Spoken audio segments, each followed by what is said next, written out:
For sailors who have kids, and I know a lot of times you try to move in between those schools. Like, I don't want to take my kid out of school, so I'm trying to PCS during this time, and they try to work with the detailer on either staying on board longer, but most of the time they want to leave early or something like that. How is that even a thing? So there is a such thing as high school stabilization for members that have high school seniors. If they're PRD, don't quote me. I need to look at the instruction, but there is a high school stabilization option for sailors who have kids that are going into their junior year and approaching their senior year. And if those timelines are within their PRD, or if it's outside of their PRD, they can possibly extend or be reassigned to another billet in that local area for that high school stabilization. But as far as the moving aspect, that's just a simple communication with a detailer. And we do work with sailors that have children if they don't want to move or PCS within a specific time frame because they want the child to finish school, and you name it. But it also depends on the billet that they're going to, because let's say they're going to an operational command that's about to deploy. And at times, there's case by case when we may not be able to accommodate, but for the most part, we will try to work with the seller to where the PCS move is the least inconvenient as possible. Yeah. So what if you have a sailor who, I'll just give a scenario, like a sailor just had a child and they're up for sea. They're coming off of their shore duty, from having their baby. Now it's time for them to go to sea.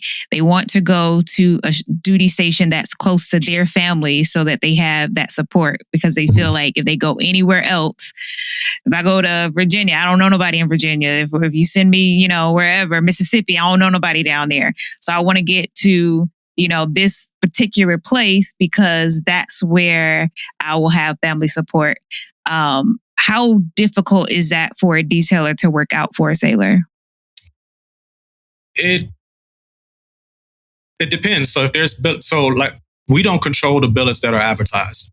So I don't think, PERS 4013, which is your placement coordinators, they don't know that this person just had a child. They're going to populate billets based on the priorities. So if there's a billet available for them in that location, then we can consider that during our selections, but that's not always a guarantee. So it can make it very difficult at times, or to even have those conversations with sellers, because detailers can only control what they can control. And if there's no billets available, and let's say a seller is trying to avoid going West Coast because they don't have any support over there, but that's all the billets that are populated open, we really don't have any control in that aspect. So what do you usually say to that sailor? Or how does that conversation look? Because I'm pretty sure it's some people out there who do that tough conversation. It's just explaining the process to the seller. It's allowing them to see that, this is the detailing process, this is the control, and this is how billets are populated. And needs of the Navy a lot of times determine what billets need to be filled first. And, the biggest part is empathizing and being understanding. And showing that human side with that seller, and just letting them know that, look, I understand this can be a tough time and we will try to accommodate the best we can. But as far as a specific billet populating for them, if they're trying to stay East Coast, if there's no billet there for them, then we really don't have much to work with.